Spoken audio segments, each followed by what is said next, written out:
The general quarters alarm shrieked across the USS Intrepid like a banshee's wail, jolting me from restless sleep. General quarters. General quarters. All hands, man your battle stations. The metallic voice crackled through the ship's speakers as I rolled out of my bunk, my bare feet hitting the cold steel deck. Around me, the ready room erupted into control chaos, pilots grabbing flight suits, mechanics rushing topside, and the thunder of aircraft engines already roaring to life on the flight deck above. Through the bulkhead, I could hear Chief Ramirez bellowing orders. Move it, move it. We got Hellcats to get airborne. The ship's hull vibrated beneath my feet as dozens of Grumman F6 Hellcats and Curtiss SB-2C Helldivers prepared for launch. It was October 12, 1944, and we were about to unleash hell on Japanese-held Formosa. My name is Lieutenant Commander Jack Morrison, United States Navy, and I've been flying fighters off carriers for 2 years now. But nothing, not the Marshall Islands, not the Marianas Turkey Shoot, had prepared me for what was about to unfold over the next 4 days. As I pulled on my flight suit in the dim red light of the ready room, I could feel the familiar mix of anticipation and fear coursing through my veins. The briefing had been clear. We were going to hit Formosa hard, crippling Japanese air power before General MacArthur's forces invaded the Philippines. What I didn't know was that I was about to witness one of the most decisive aerial campaigns of the Pacific War. The ready room was thick with cigarette smoke and nervous energy. Lieutenant Bobby Chin, my wingman, was checking his .38 revolver for the third time. "Hey, Jack," he said, his voice tight with tension. "You think the Japanese know we're coming?" I looked up from strapping on my shoulder holster. They know something's up, but they don't know what's about to hit them. Commander Harrison, our air group commander, strode to the front of the room. Maps of Formosa covered the bulkhead behind him, red circles marking our targets. "Gentlemen," he began, his voice cutting through the chatter, "today we begin Operation King 2. For the next 4 days, we're going to pound every airfield, every aircraft, every piece of military hardware on that island. Intelligence reports the Japanese have over 400 aircraft on Formosa. Our job is to make sure they can't interfere with the Philippines invasion." The room fell silent except for the steady thrum of the carrier's engines. Harrison pointed to the map with his wooden pointer. "Primary targets are the airfields at Tainan, Tako, and Taichu. Secondary targets include the harbors, fuel depots, and aircraft factories. We're launching with the dawn strike in 15 minutes. I felt my pulse quicken. 400 Japanese aircraft. Even for our task force of 17 carriers, that was a formidable number. But we had something the Japanese didn't: veteran pilots, superior aircraft, and the industrial might of America behind us. "Questions?" Harrison asked. Ensign Tommy Rodriguez, fresh from flight school, raised his hand. "Sir, what about enemy fighters?" Harrison's expression grew grim. "Expect heavy resistance. The Japanese have been building up their defenses on Formosa for months. They've got experienced pilots flying Zeros, Franks, and Tohos. But remember, we've got the best fighter in the Pacific. The Hellcat has a kill ratio of 19-1 against Japanese aircraft. Trust your training, trust your aircraft, and trust the man flying beside you." As we filed out of the ready room, I grabbed my helmet and goggles. The familiar weight of my flight gear felt reassuring. I'd flown 43 combat missions so far, and each one had taught me something new about survival in the unforgiving skies of the Pacific. The flight deck was a symphony of organized chaos. Plane handlers in their colored jerseys, yellow for flight deck officers, blue for plane handlers, red for ordnance men, scurried around the aircraft like worker ants. The smell of aviation fuel mixed with salt spray and exhaust fumes. My Hellcat, number 27, sat ready on the catapult, her blue-gray paint gleaming in the pre-dawn light. Petty Officer Williams, my plane captain, was doing his final check of the aircraft. "She's ready to go, sir," Williams shouted over the noise of engines warming up. "Full load of .50 caliber ammunition, auxiliary fuel tank, and she's running like a Swiss watch. I climbed into the cockpit, the familiar routine calming my nerves. Harness tight, radio check, engine instruments green. The Pratt & Whitney R2800 engine growled to life, sending vibrations through the airframe. To my left, Bobby Chin was strapping into his Hellcat. Beyond him, the entire strike force was preparing for launch, 18 Hellcats, 12 Helldivers, and 8 Avenger torpedo bombers. The flight deck officer raised his flag, and the deck crew cleared the catapult. I pushed the throttle forward, feeling the engine's power build. The catapult officer pointed at me, then swept his flag down. The catapult fired with a tremendous bang, and I was pressed back into my seat as the Hellcat accelerated from 0 to 90 miles per hour in 3 seconds. Deck rushed past in a blur, and then we were airborne, climbing into the gray dawn sky. The sensation of leaving the carrier never got old. One moment you're on a steel deck in the middle of the ocean, the next you're soaring through the clouds with nothing but sky around you. I banked left, joining the forming circle of aircraft as the rest of the strike force launched. Below us, the task force spread out across the dark blue Pacific, 17 carriers, 8 battleships, 15 cruisers, and 58 destroyers. It was the largest naval force ever assembled in the Pacific, and we were its spearhead.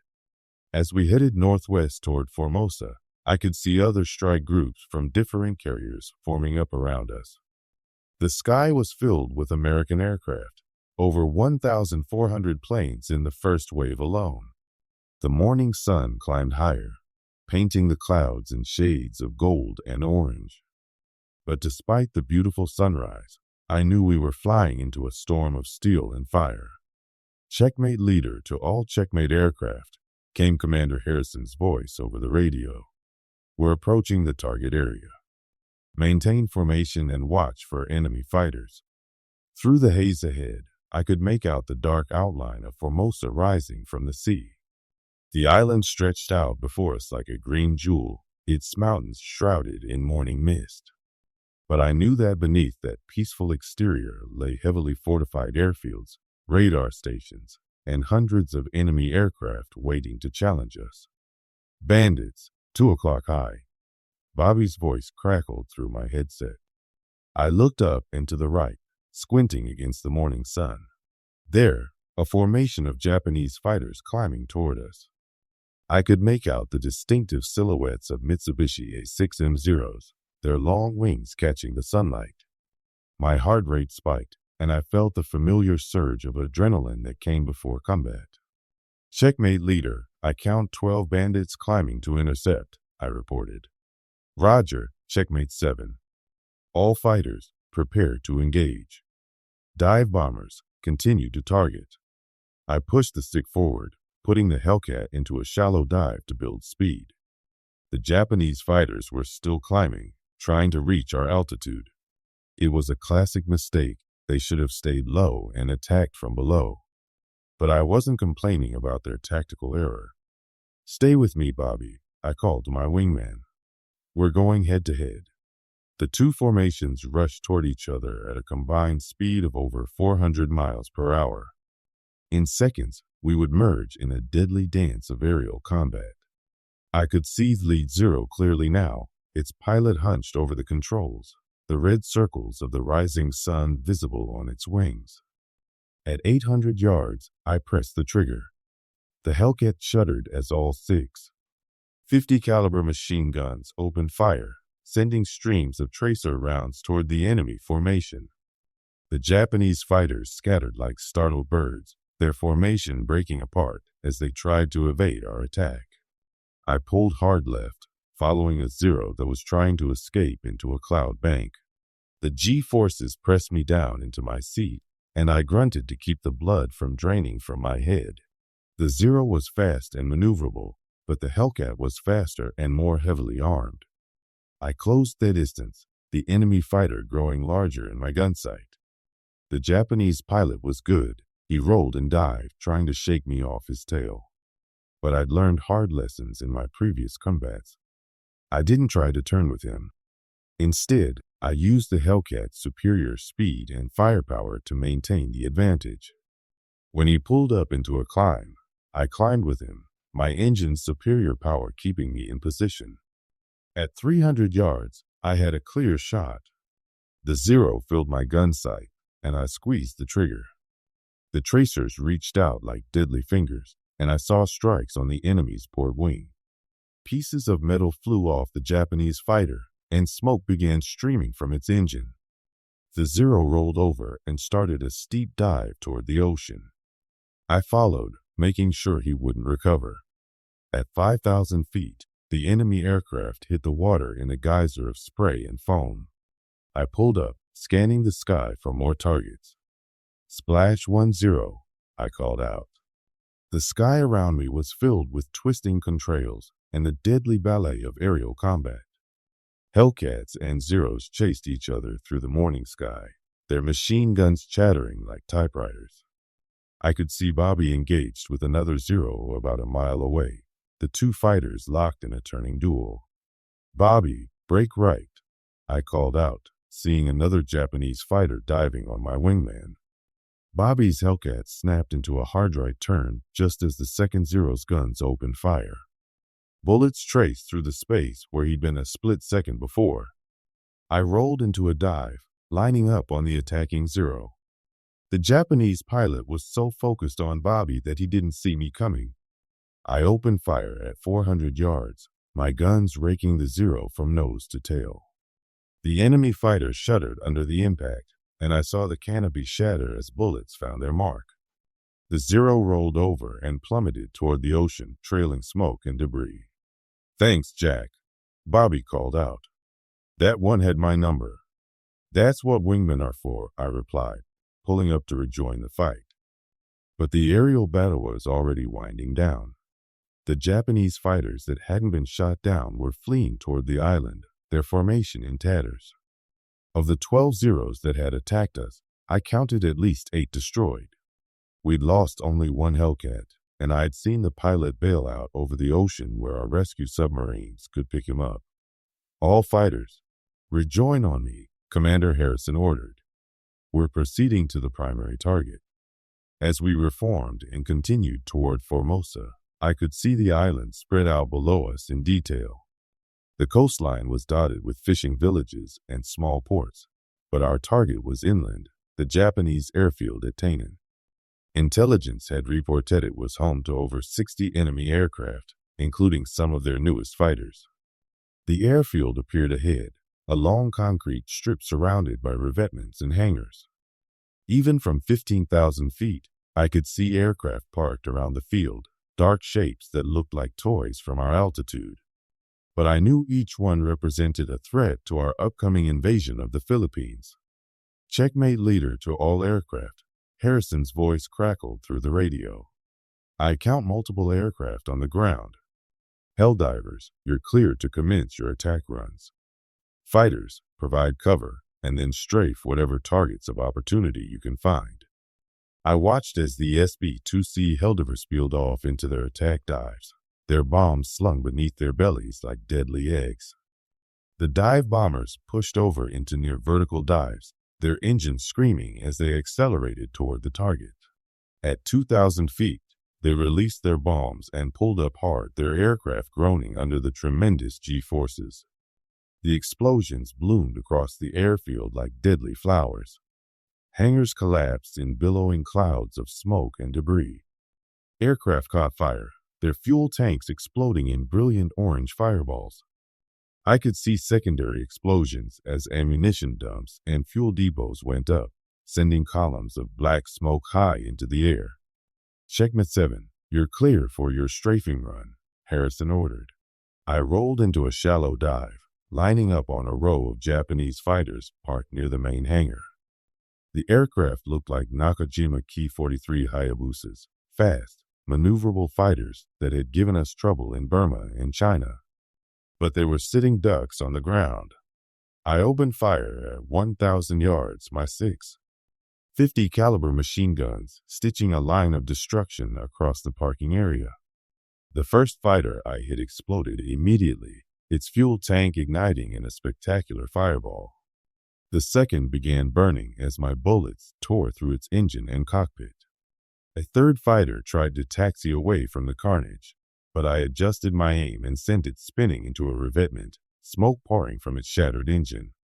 Anti-aircraft fire began reaching up toward us, black puffs of smoke that blossomed in the sky like deadly flowers. I could hear the crack of exploding shells and feel the Hellcat shudder as shrapnel rattled against the fuselage. But the Japanese gunners were firing frantically, and their aim was poor. I pulled up from my strafing run and banked left, looking for more targets. The airfield was a scene of devastation. Hangars burned with towering flames, aircraft wreckage littered the runway, and thick black smoke rose thousands of feet in tow there. But there were still intact aircraft in the revetments around the field's perimeter. "Bobby, take the fighters on the south side," I called to my wingman. "I'll hit the ones to the north." "Roger, Jack. See you at the rendezvous point." I rolled into another attack run, this time targeting a group of twin-engine bombers parked in concrete revetments. The aircraft looked like Mitsubishi G4M Betty bombers, long-range attack planes that had been used against our shipping throughout the Pacific. Each one destroyed here was one less threat to our invasion forces. My guns hammered the first bomber, tearing through its aluminum skin and setting fire to its fuel tanks. The aircraft burned fiercely, the flames spreading to a second bomber parked nearby.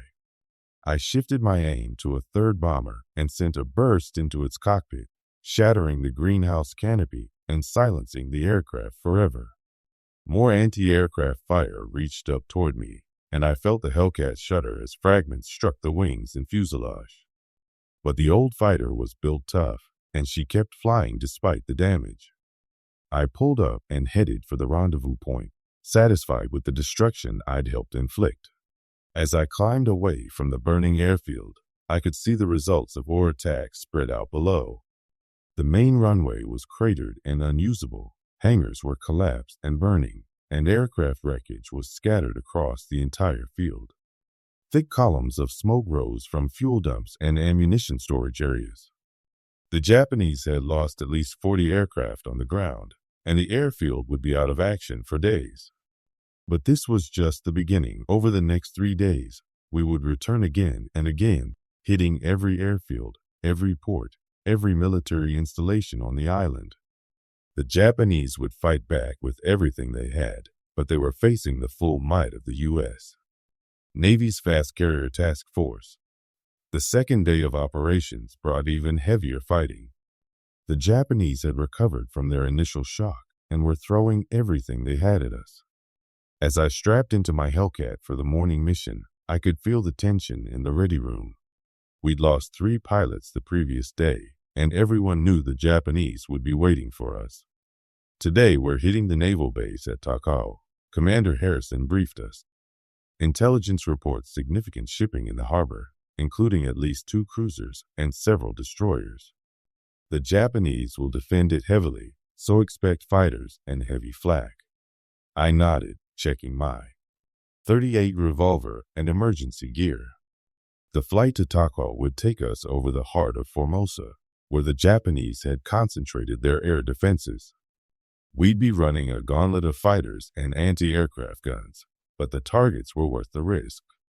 The launch went smoothly, and our strike force formed up over the task force. This time we had 24 Hellcats, 18 Helldivers, and 12 Avengers loaded with torpedoes for the shipping. As we headed toward the coast, I could see other strike groups from different carriers paralleling our course. The sky was filled with American aircraft, an aerial armada that would have been unimaginable just 2 years ago. Bandits, 11 o'clock high. The warning came from 104 Scouts. I looked up and left, squinting against the morning sun. There, a large formation of Japanese fighters diving toward us from 20,000 feet. I counted at least 20 aircraft, a mix of Zeros and the newer Nakajima Ki-84 Frank fighters. The Franks were fast and well armed, and I'd heard they could match the Hellcat in performance. All fighters, prepare to engage, Harrison ordered. Dive bombers continued to target. The Japanese formation split into two groups, one attacking our fighters, while the other dove toward the vulnerable dive bombers. I pushed the throttle forward and climbed to meet the threat, Bobby staying in formation beside me. The merge was violent and confused. 24 Hellcats and 20 Japanese fighters came together in a swirling melee of tracer fire and twisting aircraft.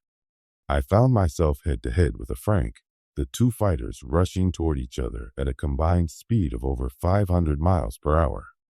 I opened fire first, my tracers reaching out toward the Japanese fighter.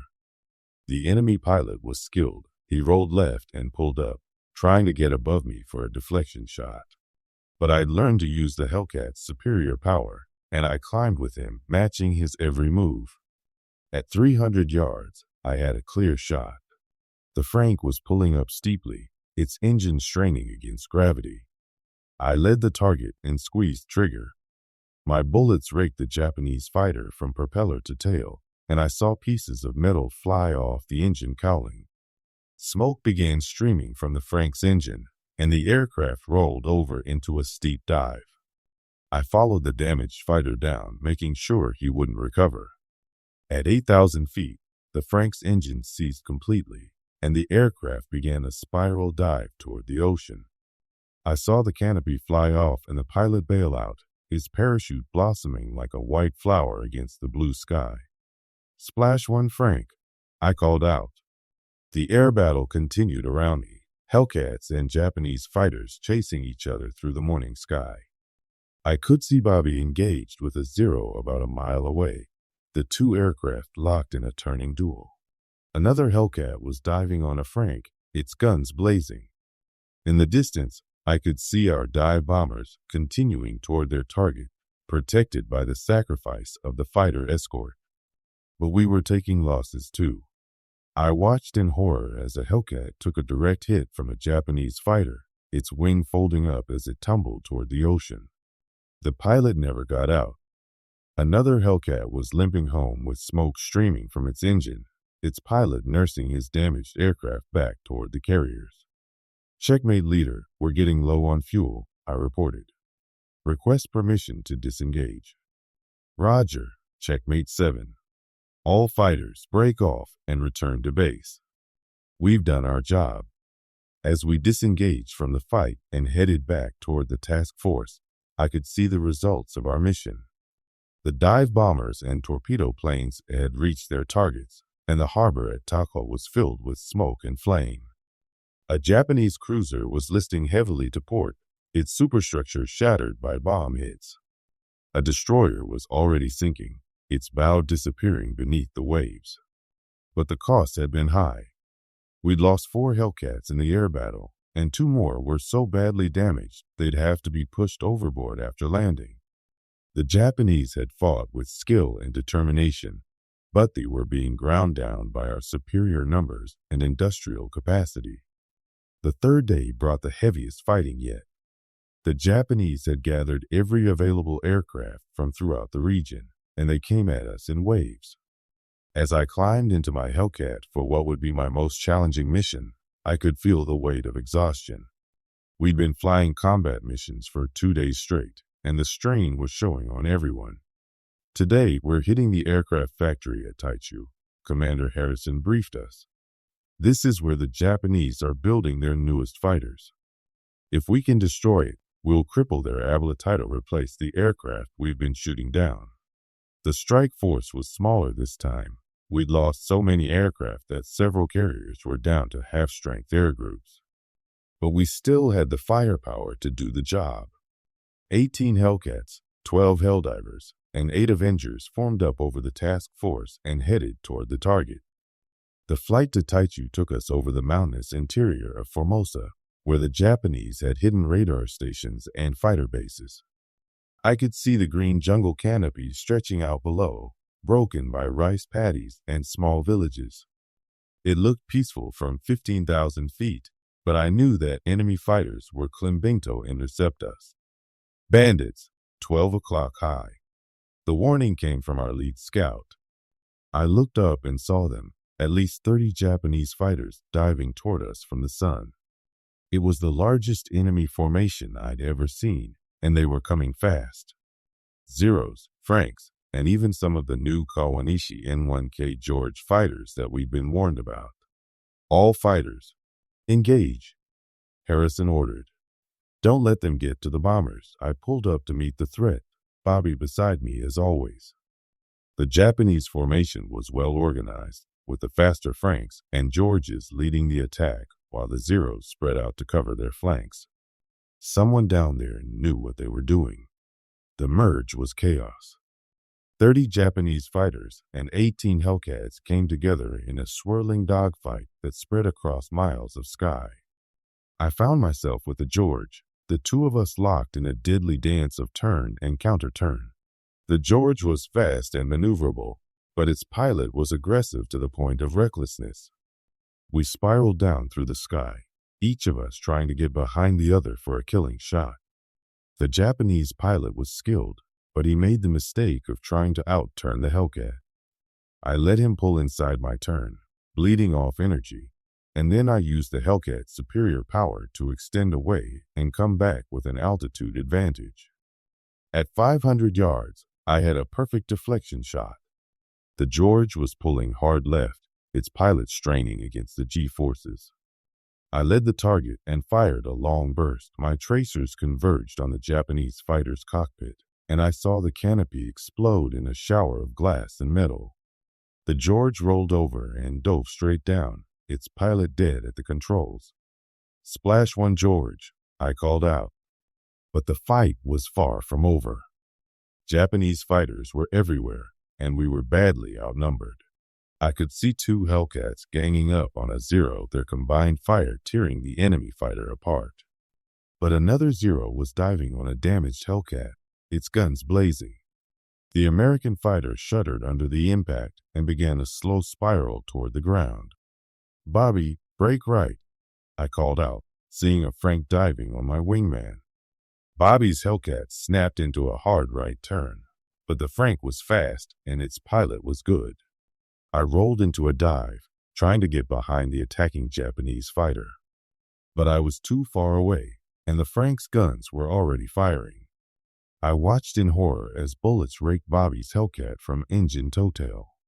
Smoke began streaming from the fighter's engine, and I could see coolant leaking from the punctured radiator. Bobby's aircraft was mortally wounded, but he was still flying. "I'm hit bad, Jack." Bobby's voice came through the radio, strained with pain. "Engine seized, and I'm losing altitude. I'm going to try to make it to the water." I pulled up beside my wingman's damaged Hellcat. The aircraft was trailing smoke and oil, and I could see bullet holes stitched across the fuselage. Bobby was slumped in the cockpit, his flight suit stained with blood. "Stay with me, Bobby," I called out. "We're almost over the water." The crippled Hellcat was losing altitude steadily, and I could see we weren't going to make it to the ocean. Below us stretched the green mountains of Formosa, inhospitable jungle terrain where a downed pilot would have little chance of survival. "I'm not going to make it." "Jack," Bobby said, his voice weak. "Tell my wife I love her." "Don't talk like that," I replied, but I knew he was right. The Hellcat was going down, and there was nothing I could do to save him. At 3,000 feet, Bobby's engine finally ceased completely. The propeller windmilled uselessly as the aircraft began a gliding descent toward the jungle. I stayed with him as long as I could, but eventually I had to climb away to avoid mountains. I never saw Bobby's aircraft hit the ground, but I knew he was gone. My wingman, my friend, had paid the ultimate price in the skies over Formosa. The war had claimed another good man, and I felt a cold rage building in my chest. The air battle continued around me, but something had changed. The Japanese fighters were beginning to withdraw, their formation breaking apart as they retreated toward their bases. We'd hurt them badly. I could see at least a dozen enemy aircraft going down in flames or trailing smoke toward the ground. "All fighters, reform on me," Harrison ordered. "We're proceeding to target." The aircraft factory at Taichu was a sprawling complex of buildings and assembly lines nestled in a valley between two mountain ridges. Even from altitude, I could see the partially assembled aircraft sitting on the factory floor, their wings and fuselages gleaming in the afternoon sun. This was where the Japanese were building their newest fighters, and destroying it would deal a serious blow to their war effort. The dive bombers peeled off into their attack runs, their bombs aimed at the main assembly buildings. I watched as the first bomb struck, huge explosions that collapsed entire sections of the factory. Secondary explosions followed as fuel and ammunition storage areas went up, sending towering pillars of smoke into the air.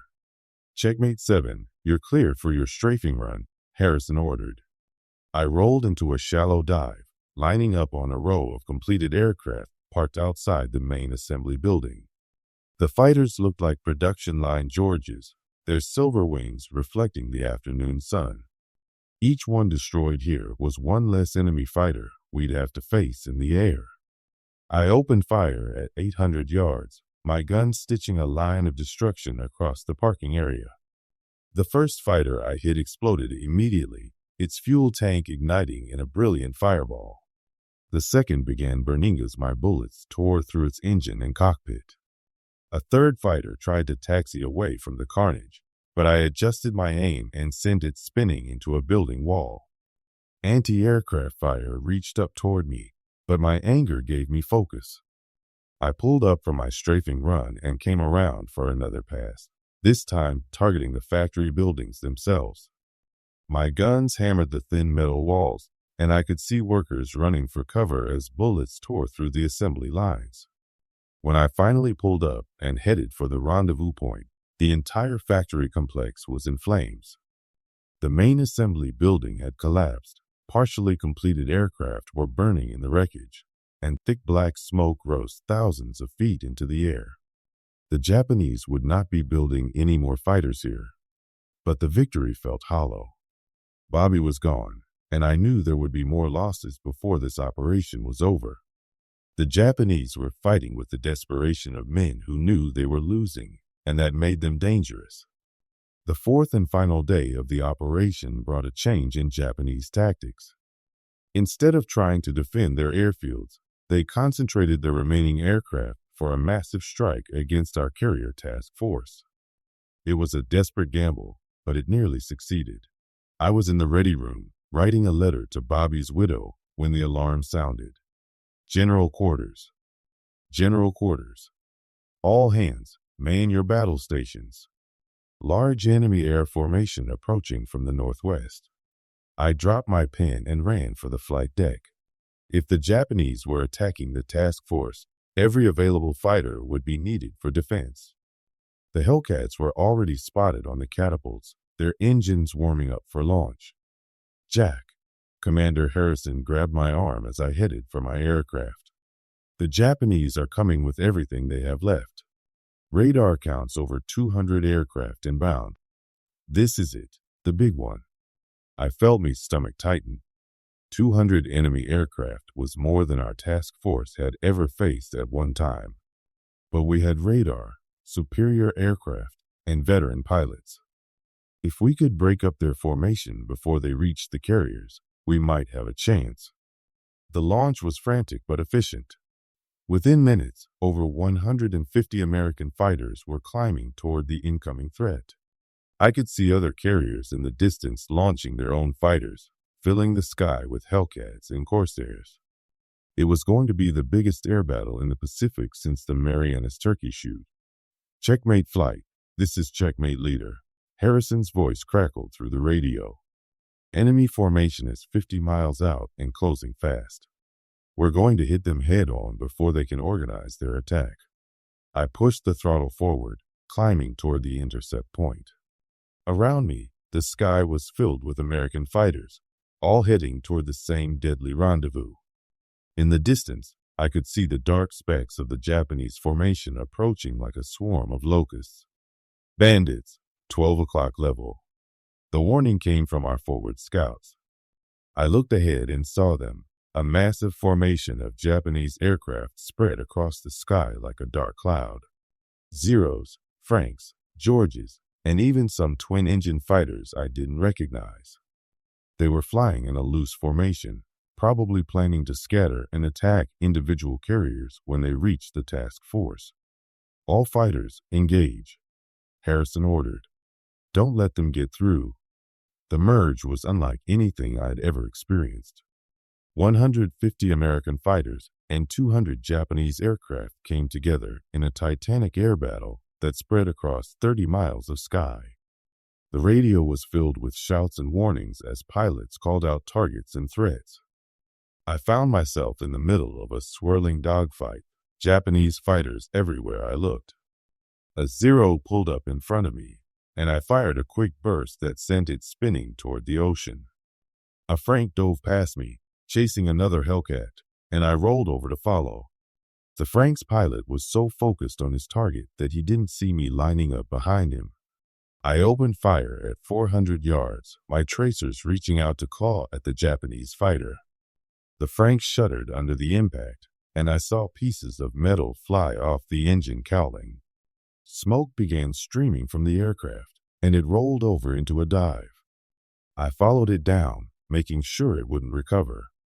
At 5,000 feet, the Frank's engine ceased completely, and the aircraft began a helpless glide toward the ocean. I saw the canopy fly off and the pilot bail out, his parachute opening just before I lost sight of him in the haze. "Splush on, Frank," I called out. The battle raged around me, the sky filled with twisting contrails and the deadly chatter of machine guns. I could see American fighters everywhere, their blue-gray paint schemes standing out against the lighter colors of the Japanese aircraft. We were winning. The enemy formation was breaking apart under our attack, individual aircraft fleeing toward Formosa or diving toward the ocean. But some Japanese fighters were getting through. I could see a small group of Zeros and Franks diving toward the task force, their pilots determined to press home their attack despite the odds. They were brave men, flying obsolete aircraft against overwhelming opposition, but they were the enemy. "Checkmate 7, join up on me," Harrison called out. "We're going after the leakers." I rolled into formation with my squadron commander, and we dove toward the Japanese fighters that had broken through our screen. There were about 20 of them, flying in a loose formation as they approached the carriers. They were too low and too slow, perfect targets for our high-speed attack. I selected a Zero that was flying on the outside of the formation, its pilot probably a young man far from home. War was a terrible thing, but it was my job to protect the carriers and the thousands of sailors aboard them. I lined up behind the Zero and opened fire. The Japanese fighter exploded under the impact of my guns, its fuel tank igniting in a brilliant fireball. I pulled up and selected another target, a Frank that was diving toward the USS Intrepid. The enemy pilot was skilled, but he was alone and outnumbered. My bullets found their mark, and the Frank rolled over and dove into the ocean. By the time the battle was over, the Japanese formation had been shattered. Of the 200 aircraft that had attacked us, fewer than 50 made it back to their bases. We'd lost 26 fighters, but we'd broken the back off Japanese airpower on Formosa. They would never again be able to mount such a large-scale attack. As I landed back aboard the Intrepid, I felt a mixture of exhaustion and relief. The 4-day battle was over, and we had won a decisive victory. The Japanese had lost over 400 aircraft, including many of their most experienced pilots. Their airfields were cratered and burning, their aircraft factories destroyed, and their ability to interfere with the Philippines invasion had been eliminated. But the cost had been high. We'd lost 89 aircraft and 64 aircrew, including my wingman Bobby Chen. Each loss was a good man who would never see home again, a family that would receive a telegram they dreaded since the day their son or husband had shipped out. That evening, I stood on the flight deck of the Intrepid, watching the sun set over the Pacific. The carriers were heading south now, toward the Philippines, where General MacArthur's forces were preparing for their invasion. The operation we'd just completed had cleared the way for that assault, crippling Japanese air power throughout the region. Chief Ramirez joined me at the rail, his weathered face tired but satisfied. Hell of a 4 days, Lieutenant Commander, he said, lighting a cigarette. Hell of a 4 days. Yeah, I replied, thinking about Bobby and all the others who hadn't made it back. We did what we came to do. The boys in intelligence are saying we got over 500 Japanese aircraft, Ramirez continued, destroyed on the ground, shot down in the air, or so badly damaged they'll never fly again. Plus all those airfields, factories, and fuel depots. The Japanese won't be bothering MacArthur's boys when they hit the beaches. I nodded, watching the carrier's wake stretch out behind us in the gathering darkness. 500 Japanese aircraft destroyed in 4 days.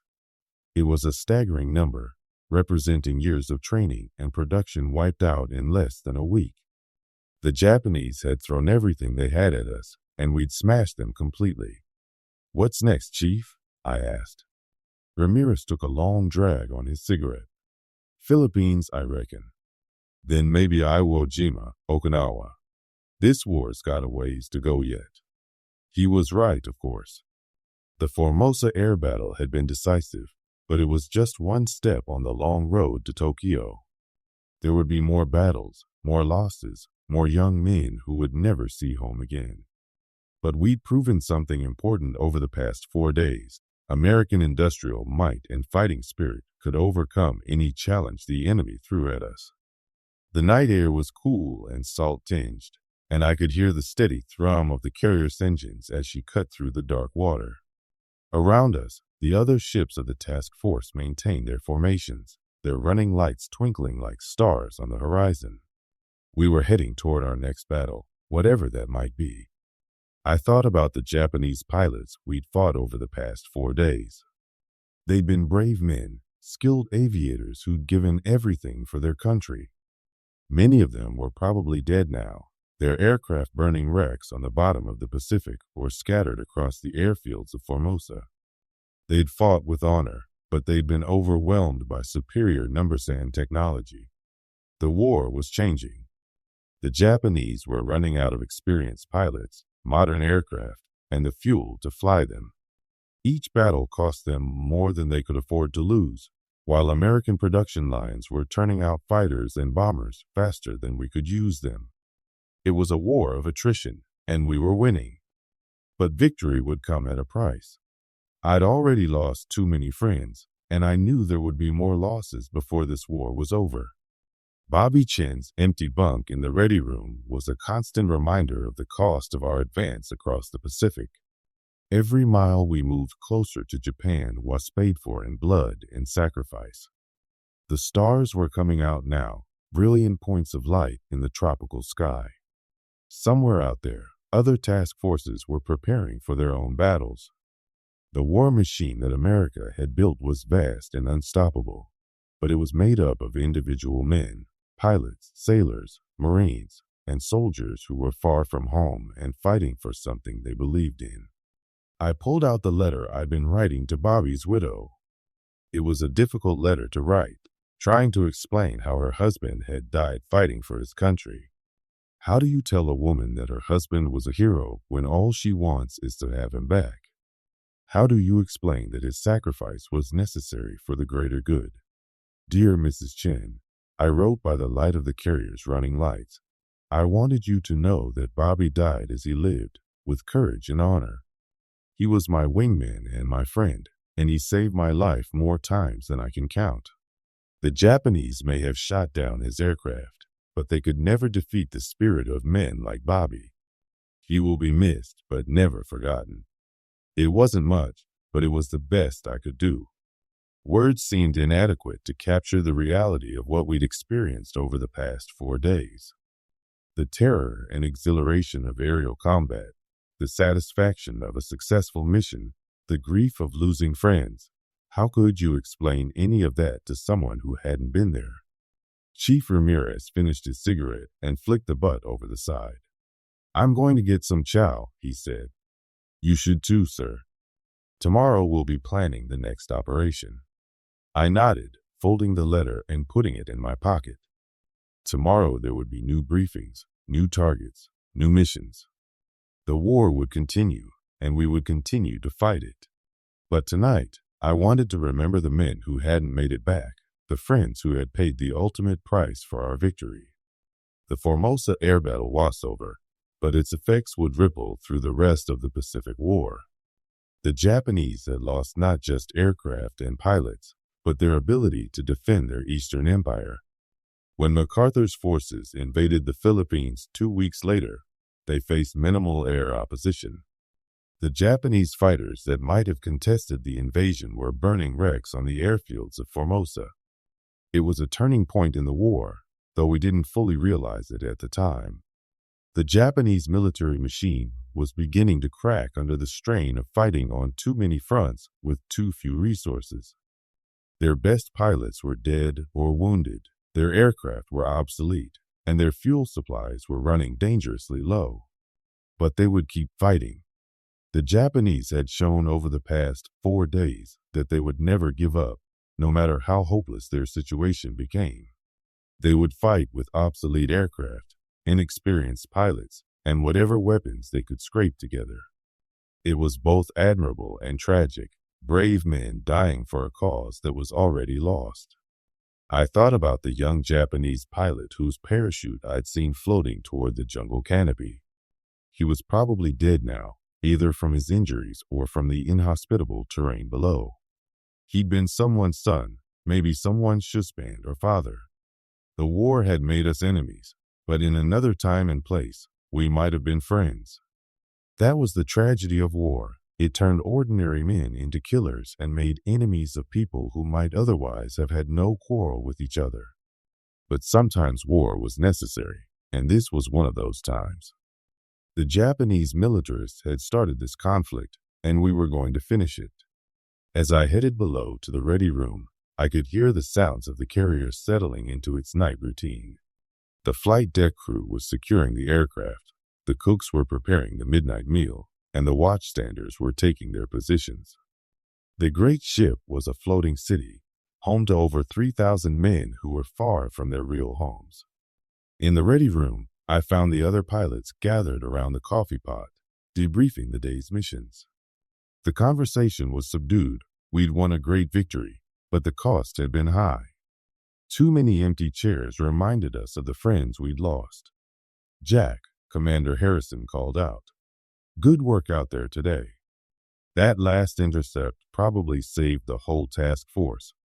I nodded, accepting the praise, but not feeling like celebrating. "Just doing my job, sir." "I know," Harrison replied, "but you did it well. I'm putting you in for the Distinguished Flying Cross." The decoration was nice, but it wouldn't bring Bobby back. Nothing could do that. I poured myself a cup of coffee and sat down at the briefing table, looking at the maps of the Philippines that were already being posted on the bulkhead. Our next target was obvious. MacArthur's forces would need air support for their invasion, and we'd be there to provide it. The war would continue, and we would continue to fight it. But the Formosa Air Battle had changed everything. The Japanese had gambled everything on one desperate throw of the dice, and they'd lost. They would never again be able to mount such a large-scale air attack, and their ability to defend their empire was broken. As I sat there sipping me coffee, I thought about the bigger picture. The war that had started at Pearl Harbor was finally turning in our favor. The Japanese were on the defensive everywhere, their empires slowly crumbling under the weight of American industrial might and fighting spirit. It would take time, and there would be more battles, more losses, more sacrifice. But the outcome was no longer in doubt. The United States had awakened the sleeping giant that Admiral Yamamoto had feared. Our factories were producing aircraft, ships, and weapons at a rate that the Japanese could never match. Our training programs were turning out pilots and aircrew faster than the enemy could shoot them down. Most importantly, our cause was just. We were fighting for freedom and democracy against fascism and militarism. The next morning brought new orders. The task force was heading for the Philippines, where General MacArthur's forces were preparing to invade late. Our job would be to provide air cover for the invasion forces and to continue the destruction of Japanese air power throughout the region. It was dangerous work, but it was necessary work. As I strapped into my Hellcat for the first mission of the new operation, I thought about Bobby Chin and all the others who hadn't made it back from Formosa. They died fighting for something they believed in, and their sacrifice had made our victory possible. The least I could do was to honor their memory by continuing the fight. The engine roared to life, and I taxied toward the catapult. Another day, another mission, another chance to strike at the enemy. The war would continue until the Japanese surrendered or we destroyed their ability to fight. Either way, we would keep flying, keep fighting, and keep moving closer to the final victory. The catapult fired, and I was airborne once again, climbing into the morning sky with my squadron around me. Below, the blue Pacific stretched out to the horizon, peaceful and beautiful in the morning light. But I knew that beneath that serene surface lay the wrecks of hundreds of aircraft and the graves of thousands of men who had died in this terrible conflict. The Formosa Air Battle was over, but its legacy would live on. We had proven that American airpower could defeat any challenge, that our pilots and aircraft were superior to anything the enemy could field. More importantly, we had shown that the United States had the will and the strength to fight a global war and win it. As we flew toward our next battle, I said a silent prayer for Bobby Chin and all the others who had given their lives in the skies over Formosa. They would not be forgotten. Their sacrifice had helped secure victory in many of the most important air battles of the Pacific War, and their memory would inspire us in the battles yet to come. The war was far from over, but the outcome was no longer in doubt. The Japanese had thrown their best at us, and we had smashed them completely. Now it was time to finish what they had started at Pearl Harbor. The sleeping giant was fully awake, and we were coming for them with everything we had. The sun climbed higher in the sky as we flew toward the Philippines, and I felt a quiet satisfaction despite the losses we'd suffered. We had done our job and done it well. The Formosa Air Battle would be remembered as the day American air power broke the back of Japanese aviation in the Pacific. From now on, we would own the skies, and the enemy would never again be able to challenge our supremacy in the air. It was a victory bought with blood and sacrifice, but it was a victory nonetheless. And in this terrible war, victory was all that mattered.